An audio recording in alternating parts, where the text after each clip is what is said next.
Haleluya, puji Tuhan.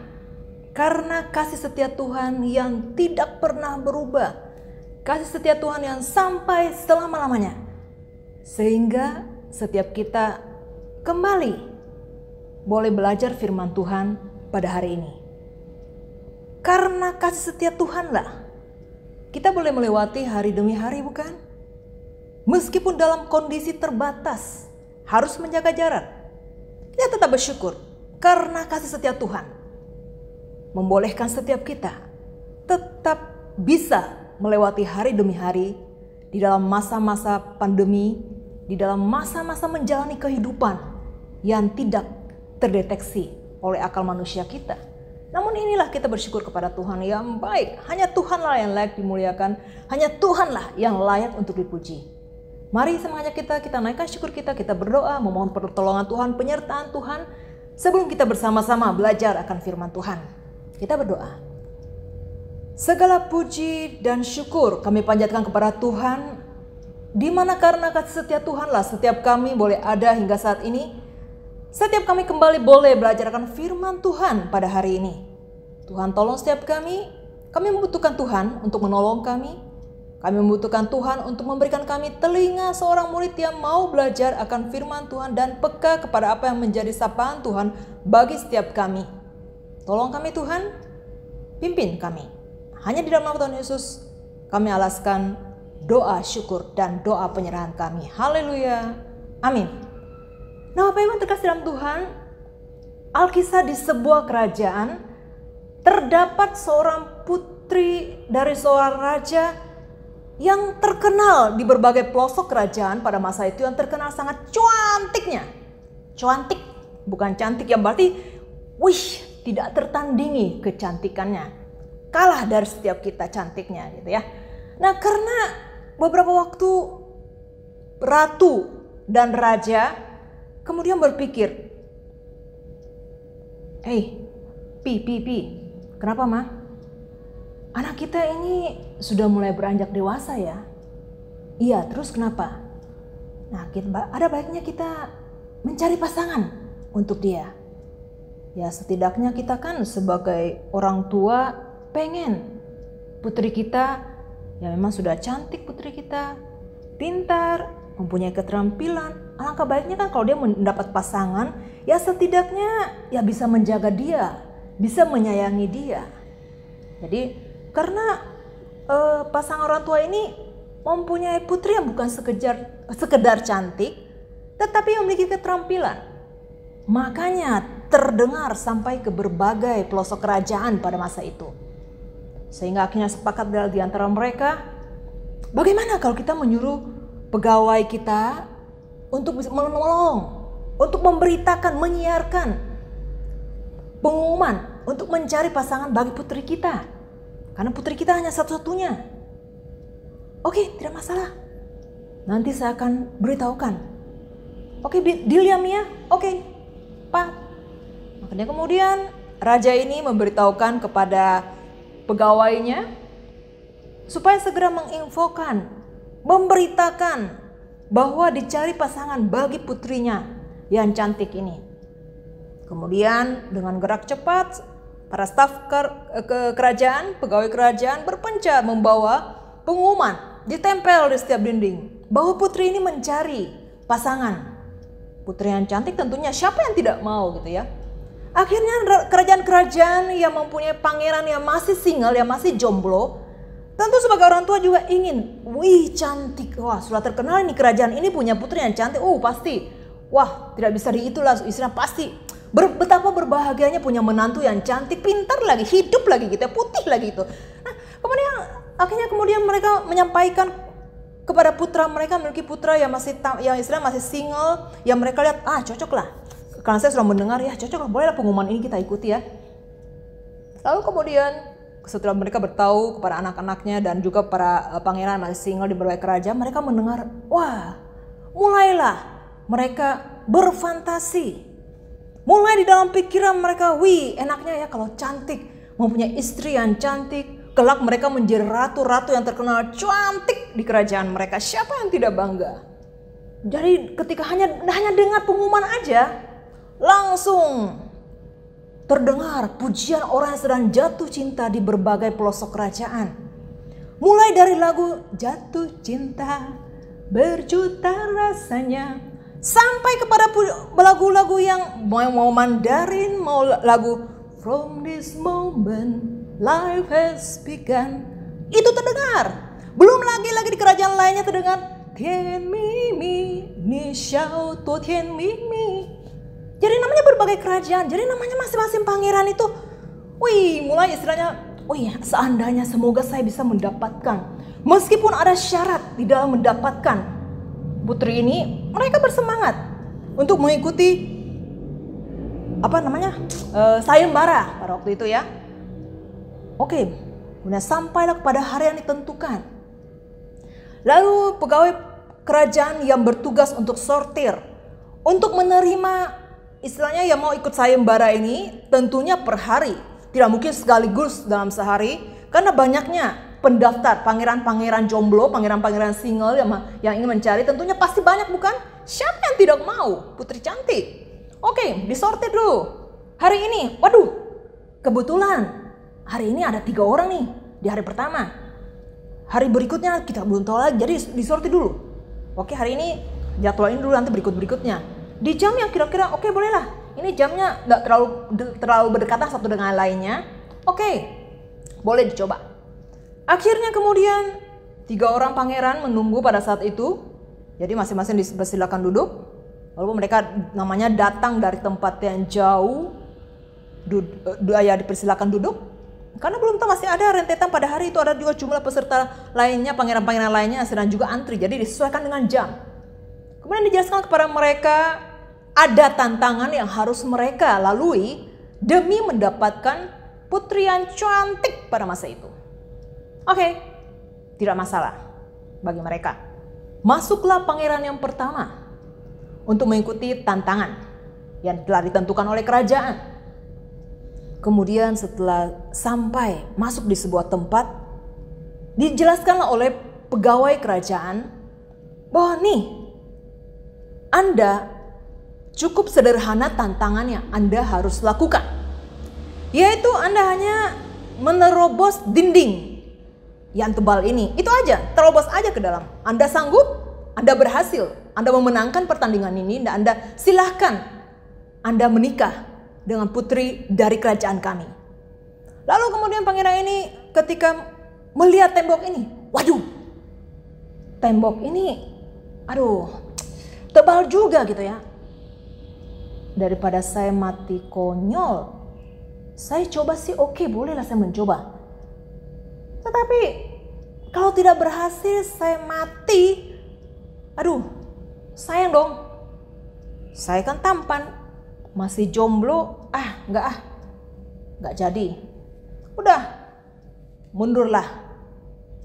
Pangeran yang pertama, calon tes yang pertama untuk mendapatkan putri.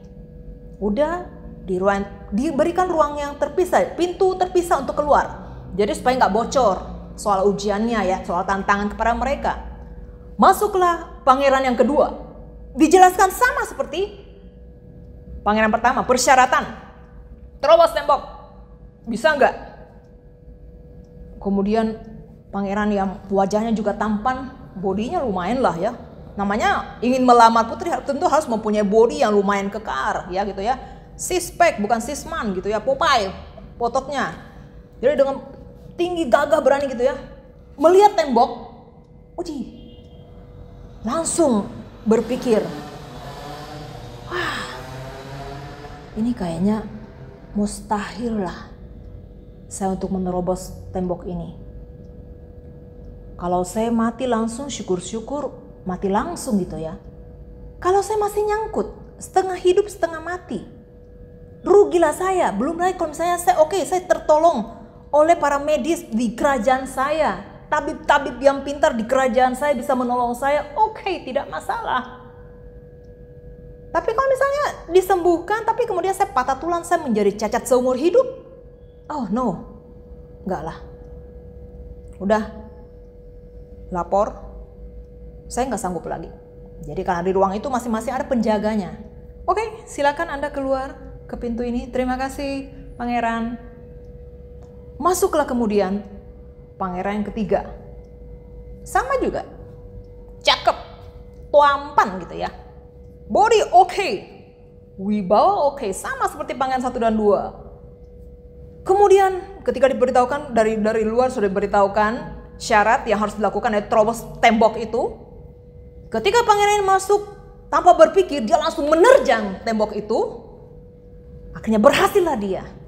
Kenapa dia berhasil menerjang tembok itu, Bapak Ibu? Karena rupanya tembok yang kelihatan sangat kokoh itu, yang kelihatannya sukar diterobos itu, ternyata hanya kertas. Sehingga singkat cerita, akhirnya berhasillah pangeran membawa putri cantik yang terletak, yang berada, bukan barang ya putrinya, yang berada di belakang daripada tembok itu atau kertas itu yang hanya dipasang menyerupai tembok. Udah diadakan resepsi, berbahagia kisahnya. Namanya kisah ya, Alkisah cerita dongeng ya pasti biasanya berakhir dengan pangeran menikah dengan putri yang cantik atau pangeran itu dan Cinderella gitu ya. Bapak Ibu terkasih, setiap kita di dalam kehidupan kita, siapapun itu, kita selalu akan berhadapan dengan tembok-tembok yang tebal, tembok-tembok yang terlihat kokoh, yang sulit untuk diterobos, yang bahkan boleh dikatakan tembok itu bisa merontokkan kita. Masalah-masalah, pergumulan-pergumulan, mungkin terkait dengan penyakit-penyakit, kesehatan fisik kita, masalah anggota keluarga, macam-macam yang akhirnya istilahnya setidaknya membuat kita menciut ketika melihat tantangan yang tidak mudah di dalam kehidupan kita. Sehingga terkadang karena tekanan masalah, ancaman-ancaman kehidupan yang istilah menghimpit kita, yang istilahnya membuat kita menjadi tempe penyet. Syukur-syukur tempe penyetnya bisa dinikmati dengan sambal ya. Enggak, kita betul-betul kriuk, hancur, menjadi tidak punya nafsu makan. Syukur-syukur kalau kita masih mempunyai pikiran yang sehat. Kita akui bahwa tidak jarang karena seorang yang stres kemudian menjadi depresi. Kita bisa lihat bukan? Karena sudah tidak bisa dengan tekanan yang begitu berat, tidak jarang kita melihat ada orang yang langsung jalan pintas. Apa? Lompat dari gedung. Bunuh diri. Gantung diri. Atau misalnya supaya karena masih ingin hidup, karena masih mempunyai keluarga, masih punya anak yang menjadi tanggung jawab, masih punya orang tua yang harus dirawat, dipelihara, masih punya tanggung jawab ini dan itu, sehingga mau tidak mau terkadang kita juga mendengar bukan di dalam berita-berita seorang aktor yang cakep, artis yang cakep, setiap kita tidak ada yang kebal dan tidak jarang jalan pintas kita apa? Drug, narkoba, yang setidaknya bisa menghilangkan tekanan-tekanan dalam pikiran kita. Ini yang kita melihat efek-efek dari tembok tebal, tembok kokoh, masalah-masalah, ancaman-ancaman kehidupan, tantangan-tantangan, pergumulan hidup yang tidak mudah dalam kehidupan kita. Setiap kita pasti memiliki pergumulan di dalam kehidupan kita. Pergumulan yang tidak mudah, yang terkadang bisa berimbas kepada keraguan kita kepada Tuhan. Kita akan belajar dari seorang pemazmur yang juga sama seperti kita pada masa kini. Di zaman itu dia juga mengalami masalah yang tidak mudah, tertekan. Bagaimana respon dia? Kita akan belajar dari dia. Mazmur 42 ayat pertama hingga yang keempat. Demikian bunyi firman Tuhan, kerinduan kepada Allah. Untuk pemimpin biduan, nyanyian pengajaran Bani Korah. Seperti rusa yang merindukan sungai yang berair. Demikianlah jiwaku merindukan Engkau ya Allah. Jiwaku haus kepada Allah yang hidup. Bilakah aku boleh datang melihat Allah? Air mataku menjadi makananku siang dan malam. Karena sepanjang hari orang berkata kepadaku, di mana Allahmu? Saudara terkasih dalam Tuhan, kalau kita melihat Mazmur 42 dan 43 ini ada satu paket. Sebuah kesatuan. Di mana mengungkapkan dan juga menjadi pembelajaran kita bagaimana sikap dan respon seorang pemimpin ibadah yang melayani di bait suci, yang berada di dalam masalah. bukti yang diperlihatkan kepada kita. Tidak ada yang kebal terhadap masalah. Bahkan dikatakan dia adalah orang Kristen, aktif melayani di gereja, ditambah bonus, teman-teman mengejek dia, di mana Tuhanmu? Banyaknya masalah bisa menyebabkan kita ragu kepada Tuhan. Apalagi ketika diejek seperti yang dialami pemazmur ini. Ini yang menjadi pembelajaran bagi kita, menjadi poin pertama.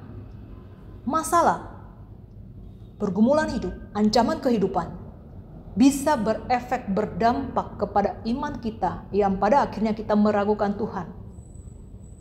Sesuatu yang sangat tidak mudah yang juga dialami oleh pemazmur ini. Kerinduannya kemudian di tengah masalah, kerinduannya, wah enaknya ya kalau saya bisa melayani di rumah Tuhan.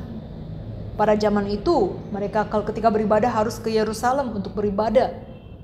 Di dalam 1 tahun kurang lebih ada 3 momen mereka ke rumah Tuhan untuk beribadah. Raya Roti Tidak Beragi, kemudian panen, dan kemudian adalah hari raya Tabernakel. Ini adalah momen di mana mereka beribadah kepada Tuhan, dan inilah yang menjadi kerinduan daripada si pemazmur ini. Jadi ini yang menjadi juga peringatan bagi setiap kita, menjadi sebuah alarm bagi setiap kita untuk waspada. Kita diperlihatkan kepada fakta, tidak mudah di dalam tekanan masalah. Beragam respon kita. Ada yang bisa merespon dengan baik, face tampak keluar tidak ada masalah. Ada yang kemudian ketika dia sebelum orang percaya kepada Tuhan karena tekanan masalah membuat dia kemudian menjadi bisa menangis. Jadi masing-masing respon orang berbeda. Ada yang kemudian tidak bergairah lagi, seperti nggak pengen hidup, nggak ada mood makan.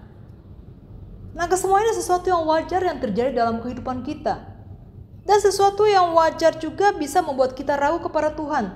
Tetapi waspada di dalam poin 1 yang menjadi perenungan kita. Masalah bisa membuat kita ragu kepada Tuhan. Namun kemudian yang kedua, pemazmur ini mengajarkan kepada kita, di tengah keraguan kita yang muncul akibat tekanan masalah, ingatlah kembali kepada Tuhanmu. Bernostalgialah kepada Tuhanmu. Ingatlah bagaimana kasih Tuhan yang menolong engkau di masa lalu.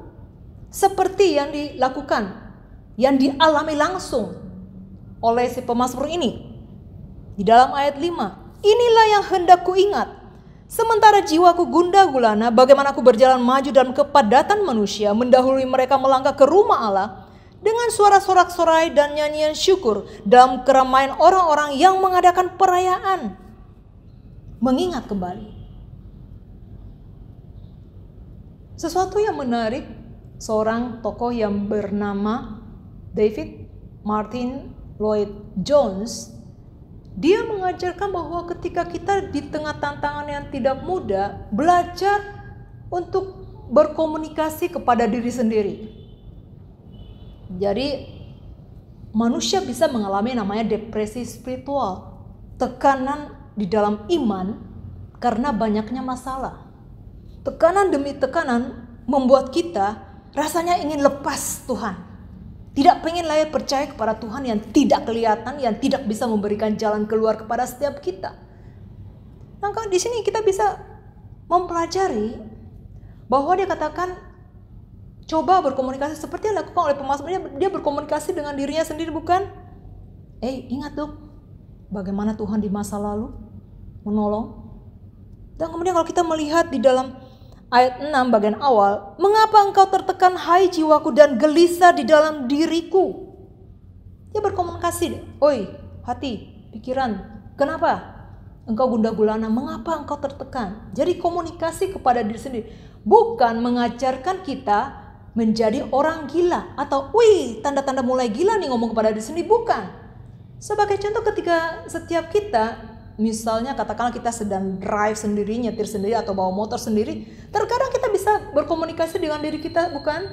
Atau misalnya Bapak Ibu ketika sedang berbelanja di market atau ke pasar, misalnya emak-emak atau siapapun kalian, ketika kalian belanja, kalian tentu akan mengingat pasukan keluarga yang di rumah, bukan? Biasanya emak-emak atau bapak-bapak juga akan berusaha memikirkan bagaimana supaya dalam masa pandemi ini stok makanan untuk pasukan keluarga setidaknya mengurangi bisa keluar. Jadi ketika kita berbelanja ke swalayan atau ke market, ketika akan memilih barang, pasti biasanya bukan kita mulai berpikir dalam otak kita, tidak mungkin kita akan berkomunikasi dengan pelanggan lainnya atau pembeli lainnya mengatakan, kira-kira apa ya yang saya akan belikan untuk orang-orang di rumahku? Kira-kira kalau saya beli ini snack ini cocok enggak? Ketika saya beli buah cocok enggak ya? Kalau kita tanya ke orang yang kebetulan sedang berada di samping kita, dia juga akan membeli barang yang kita pilih, pasti dia akan bingung. Ini orang siapa ya? Kenal pun tidak, kok dia bertanya kepada saya, emangnya saya tahu apa yang dia perlukan dalam keluarganya, apa yang anggota keluarganya perlukan? Tidak, bukan? Nah, terkadang kita akan mulai berpikir dong, saya akan beli susu ultra lah, kesukaan anakku. Atau saya akan beli spaghetti lah untuk stok supaya kapanpun, atau Indomie untuk stok kapanpun setidaknya bisa makan dengan nasi.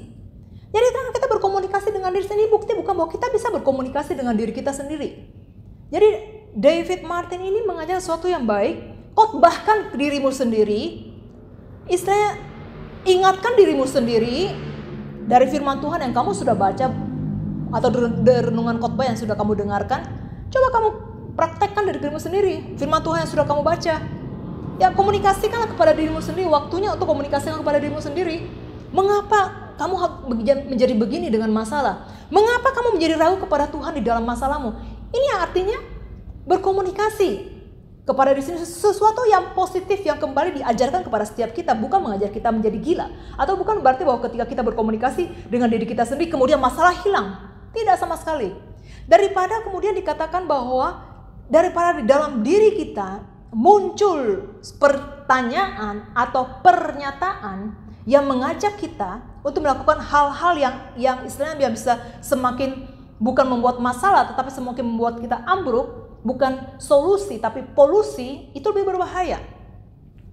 Buktinya terkadang seketika seseorang berada dalam tekanan demi tekanan yang sangat berat, muncul bukan suara dalam hati, bunuh diri aja daripada kau repot-repot, kamu tidak bisa menyelesaikan masalah, bukan? Atau misalnya udah pakai narkoba aja, minum obat aja sedikit sesekali, sejenak kamu bisa rileks, tenang pikiranmu. Sesuatu yang tidak berguna, bukan? Sesuatu yang semakin membahayakan, bukan? Jadi inilah dikatakan lebih baik kamu berkomunikasi, ngomong dengan dirimu sendiri, daripada dari dalam dirimu yang muncul sesuatu yang aneh-aneh, ya seperti bunuh diri lah, minum drug lah, atau pakai obat lah. Ya semuanya tidak berguna.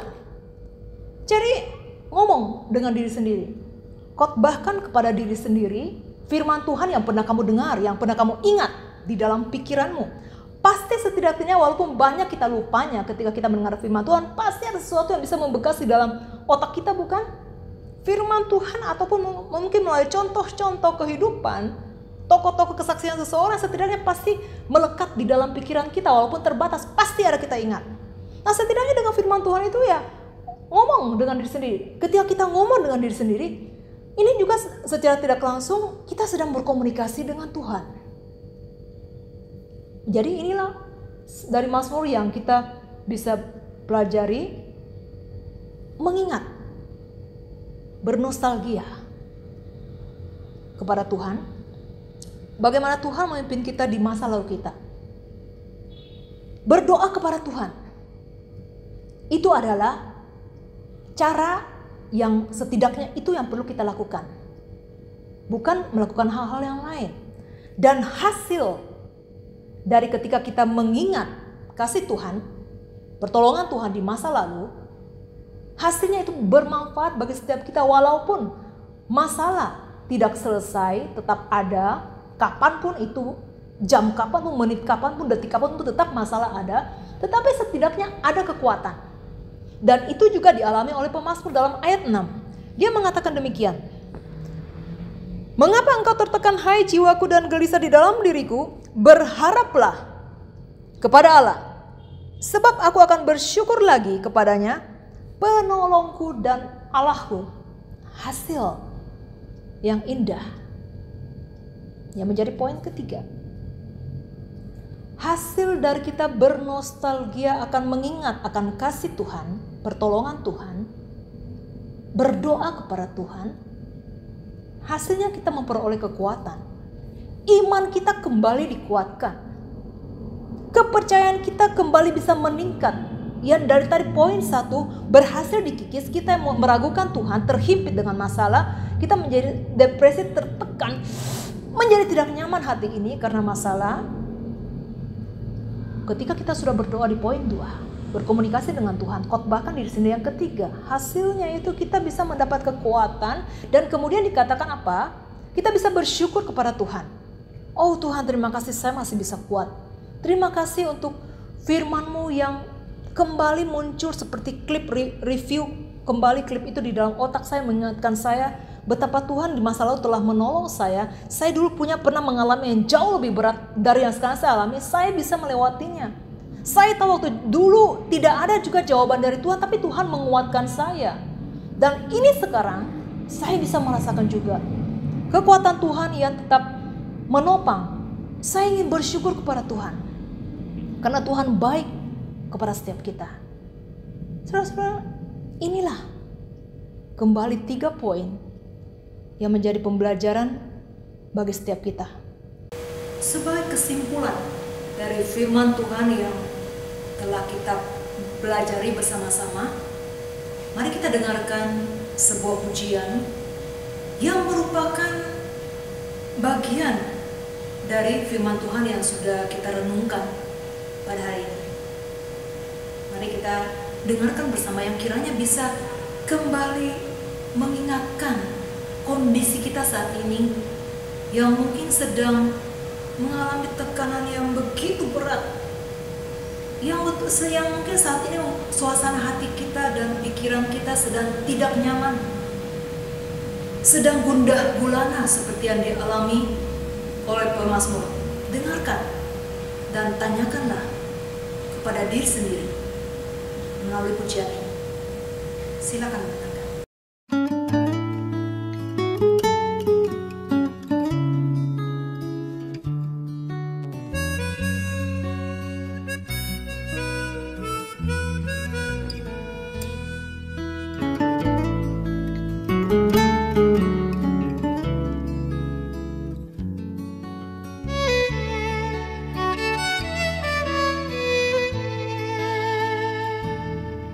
Mengapa kau gelisah jiwaku?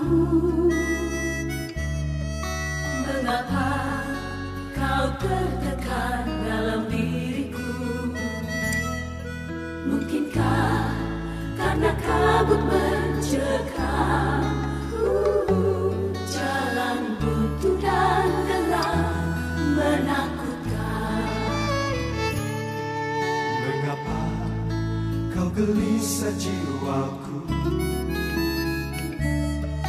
Mengapa kau tertekan dalam diriku? Lupakan pada Tuhan Allahmu, sumber sukacita dan gembiramu. Berharap pada Allah, aku bersyukur lagi padanya. Penolongku dan Allahku, aku bersyukur lagi padanya. Berharap pada Allah, aku bersyukur lagi padanya. Penolongku dan Allahku, aku bersyukur lagi padanya. Tenanglah engkau, tenanglah jiwaku, tenanglah engkau, tenanglah hai jiwaku.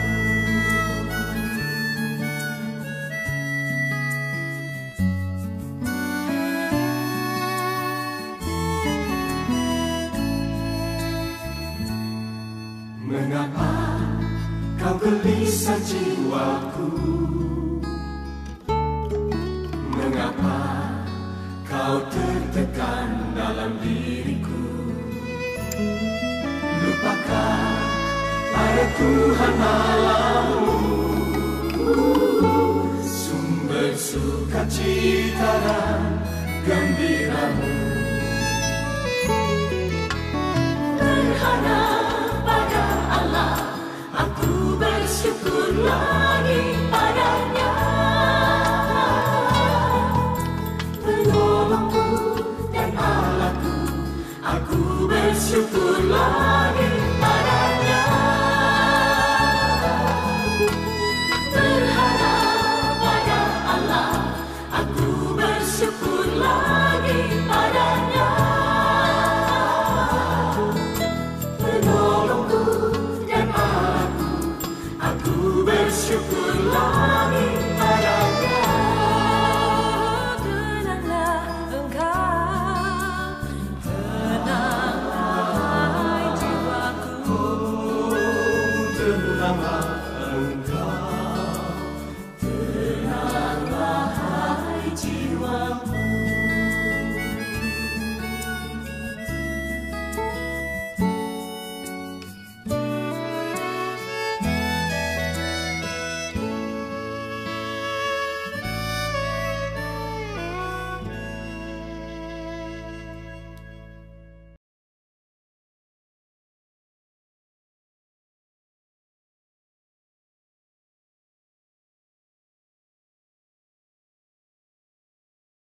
Pujian yang sangat indah kiranya akan terus mengingatkan setiap kita terus berharap, terus mengatakan dalam kehidupan kita, I miss you so much Tuhan.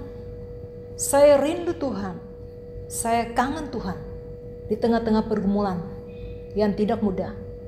Dengan demikian kita akan tetap dimampukan untuk bersyukur kepada Tuhan, berterima kasih kepada Tuhan, mengatakan amin.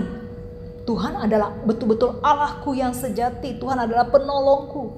Tuhan adalah sumber bagi kekuatan diriku yang sedang lemah. Kiranya Tuhan menolong setiap kita. Amin. Kita masuk dalam doa. Kami bersyukur untuk firman Tuhan yang sudah mengingatkan kami betapa rawannya tekanan hidup yang bisa mengimbas, berefek, berdampak kepada fisik kami dan juga terutama kepada iman kami kepada Tuhan. Membuat kami bisa meragukan Tuhan. Tapi kami bersyukur kami boleh diingatkan kembali untuk berkomunikasi dengan Tuhan. Untuk belajar berkomunikasi dengan diri sendiri melalui selama ini firman Tuhan yang sudah kami dengar, yang sudah kami baca sendiri. Itulah yang terus bisa menjadi sebuah pengingat yang baik, sehingga kita tetap bisa datang kepada Tuhan. Ada kerinduan di dalam hati kita untuk mengingatkan kita bahwa I miss you Tuhan, I miss you so much Tuhan. Bukan kita lari dari Tuhan. Ya Tuhan, tolong kami Tuhan, perbaharui iman kami, jangan tinggalkan kami. Saat ini kami bersama-sama terus berdoa juga untuk rekan-rekan kami, jemaat, di dalam keseharian mereka, di dalam pergumulan mereka, di dalam keluarga mereka, di dalam kesehatan mereka. Tuhan sediakan terus menolong mereka. Kami bersama-sama berdoa untuk Sastika yang pada bulan depan persiapan proses persalinan. Tuhan tetap menguatkan akan kondisi ibu dan calon anak di dalam kandungan. Tuhan sediakan tetap menolong, menguatkan, memberikan kesehatan tubuh yang baik.